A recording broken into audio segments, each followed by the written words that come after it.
movie is 40% Spanish. I didn't know. I didn't even know that until now. Actually. Yeah, because the rest of the movie's in English, and all the characters can speak English, except when they go to Spain. I know it's 1492, and the time of Christopher Columbus. The ancestors spoke a different language at the time. That's why you know that. You speak different. But here's the thing. Cal's ancestor, everyone in Spain.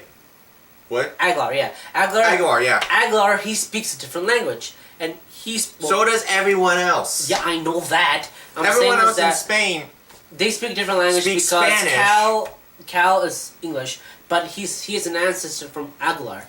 Because Altair, he speaks English, but the thing is, Desmond speaks English too.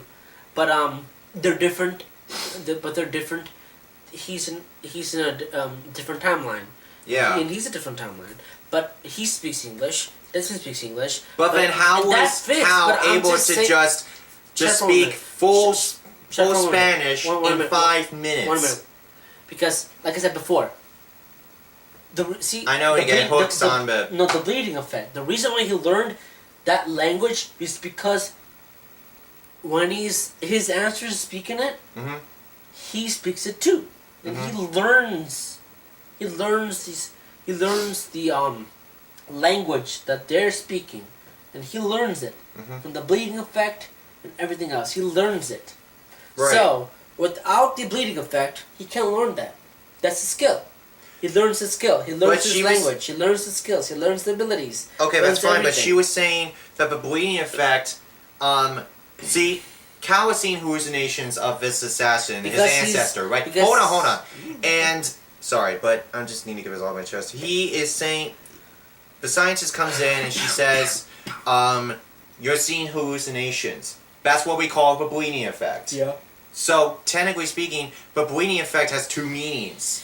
On the one hand, you'll be able to see things that aren't there, like your ancestors or like things fighting. Because there's a pivotal scene or a memorable scene where he does the leap of faith thing, punches before the machine breaks, but he's still plugged into the network. We're just gonna call it that.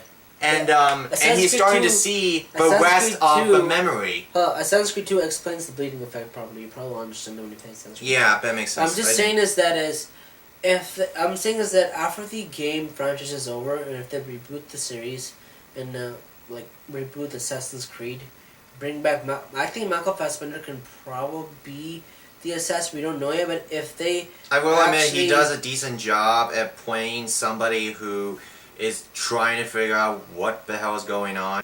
That doesn't make up for everyone else. Marion Cotillard sounds bored. Jeremy Irons is just doing his Jeremy Irons thing. Everyone else is not interesting at all. Like, there's other members of the not part of a creed, but I'm talking about the scientists, the science laboratory thing. They're there, but we don't get any time to know them. One stupid thing is I just seen the movie. Everybody escaped from Sturgo. Why? In the game itself, in the first game, you cannot escape from Sturgo at all. After the you can't at all. No, not until the second game. Oh. Not until the second game. Mostly in the first game, you're actually in Abstergo after Lucy talks to Vivek, tells him to we need to. She actually talks to Lucy in secretive tells him Lucy is a Templar because she doesn't tell Desmond that until later on. Some of the people who were speaking were talking so quietly. What the hell were they saying? No one could understand what They were like this. What? Speak clearly. Can you guys speak clearly? That's because we're talking in Spanish. No. The guy, and they're like... Michael Fassbender, yeah, he was talking after that. It was like a discount Batman. Remember his father? He's like, what? I can't hear you. Are you that... We can't hear you! We can't hear you! You guys... We don't know you, nor do we hear you! I'm saying you guys need to speak clearly. That's what you need to do. Speak clearly. The movie was okay, average, but the thing is, focus on the thing. Story-based game is the reason why it's more immersed. The storyline is because it's interesting, and if they focused on the game itself and with the movie, the game-based movie with game, they focus on the game, with the movie itself too. Copy the aspect of it. The movie would have been pretty exciting. Focus with Altair, Ezio, and all the characters behind it. First, if they're gonna make a sequel to this, wait. After all the Assassin's Creed trilogy is done. Wait, all the Assassin's Creeds are done. Then reboot the Assassin's Creed trilogy again. Reboot it and come back to Assassin's Creed 1. Don't say Assassin's Creed 1. I don't know if you're going to rename it or just call it mostly Assassin's Creed. That's it. Name it like that's what they call it right versus now. But It would have been better if they called it Assassin's Creed the movie. Do you know they weren't even going to call it Assassin's Creed? Well, Do you know that? They weren't even going to call the movie Assassin's Creed. They were going to call it something else. The Piece of Eden, that's what I'm telling you. Just that. Yeah, I remember that. And Altair was actually in that movie too as well. After they totally changed everything and made him not that much. Maybe he probably is. Maybe he was in the background or something. I don't I know. doubt it. There's a female assassin in the movie, but she's not interesting because we don't get time to know her. We don't get time to know half the characters in this movie. True.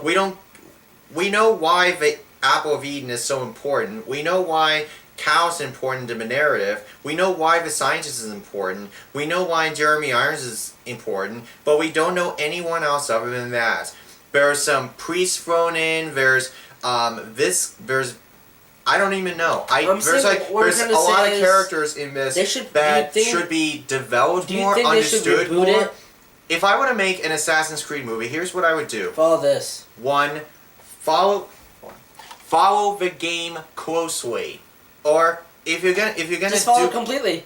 Just go all out. Just follow it. Copy. There you go.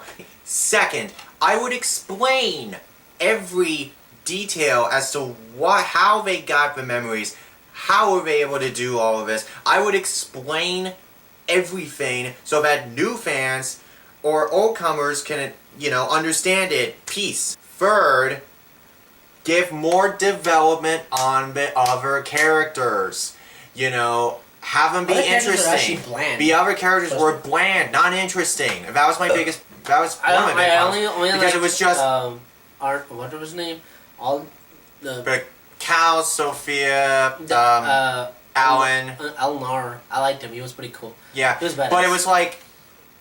But there's one more thing we need to mention because we're going on a tangent here. Damn. Visually, it's okay. The concept is okay. Average at most. Another thing is the cool. Action scenes are fine. I would have preferred a R-rated movie. It wasn't amazing, but the action scenes were okay. It was alright, and the score was I've seen passable. Better. I've seen better. So you know what? Savage. I don't know. I honestly don't know. We've been going for a half hour now, and reboot the series and go back to the original game. Just forget this movie existed. You'll be fine. And also, there was a direct-to-video movie already, so just reboot it. You could just ignore this one entirely. I mean, I'm saying just reboot it. I mean, it's not.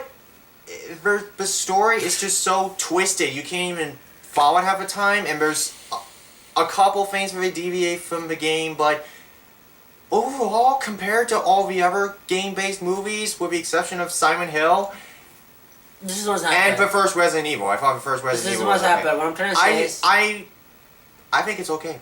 I'm saying is that does that make it a good product? No. It just means that in terms of game-based movies, Warcraft, Silent Hill, the first Resident Evil movie, and this are at least trying. Hell yeah! If Altair was in this I probably would see it like 100%. I love Altair. He becomes an old assassin from Revelations, because Revelations is actually Ezio follows Altair, and he sees Altair from his mind. He knows he's there, but he wants to go in his path, find him and where he is. But he locked himself in his own temple in Masyaf. There's a temple hidden inside of Masyaf. I hope Ubisoft is listening. What I'm trying to say is that Ubisoft, I hope you guys, after the end of the series, this is what I want you to do. After the end of the series are done, and make sure, try to bring back Desmond Miles. This is a pretty good concept. You guys, next time, take this concept seriously, because they have pretty good... The final product was just meh. Like, Outlier's awesome. Ezio's cool. Everything on the characters are awesome. I would not call this movie one of the worst of 2016 because by the time I upload this, it'll be January. So, that'd be hilarious. But I'm just saying, it's not one of the worst films I've ever seen in 2016, but it is definitely a huge disappointment. Well, not that disappointed, but it's a 3. It's still a 3. I thought it was going to be amazing, but I'm not going to... I give it like a 2.5, 3 out of 5. It's 3. It's a rental. I'm not going to give it a 4 or a 5 or something. I thought to myself while I was working, whatever. I was like, taking in my mind, oh, that's going to be awesome, blah, blah, blah, blah, 4 or 5, whatever. I don't know. But I saw it for myself, and it's not that disappointing. I'll probably give it a 3. It's average the most. And next time, it could have been far worse. Oh, yes, absolutely. What I'm saying is that next time when you guys do this, make sure you reboot the franchise. Go back to the original thing and just copy it. It could be much, much better for you guys. This could probably be a good franchise for you. A lot of people who will love Assassin's Creed will jump into the franchise and probably watch it. But if you guys are going to make a sequel to this, go right ahead. I have no problem with it. But they're obviously not gonna make a sequel because the way that everything ends, it was a fine ending. It sucked, but at least it was a fine ending. It was a confusing ending, but whatever. No, the whole movie was confusing. God, the movie was so confusing, man. The game was not confusing because it's immersed and unconfusing. This movie is just a condensed, changed up version of the game. After the franchise is done, play the games. One thing I definitely want to say is play the games. The games are way better. The games are way better than this awful movie. I'm not going to call it a monstrosity. I'm not going to say monstrosity, but it's just meh. At least they tried to make a good adaptation of the movie. I wouldn't even call it a popcorn flick. 2.5, and he gives it 2.5. Don't waste your money on this. Rent it or just buy it collection if you want.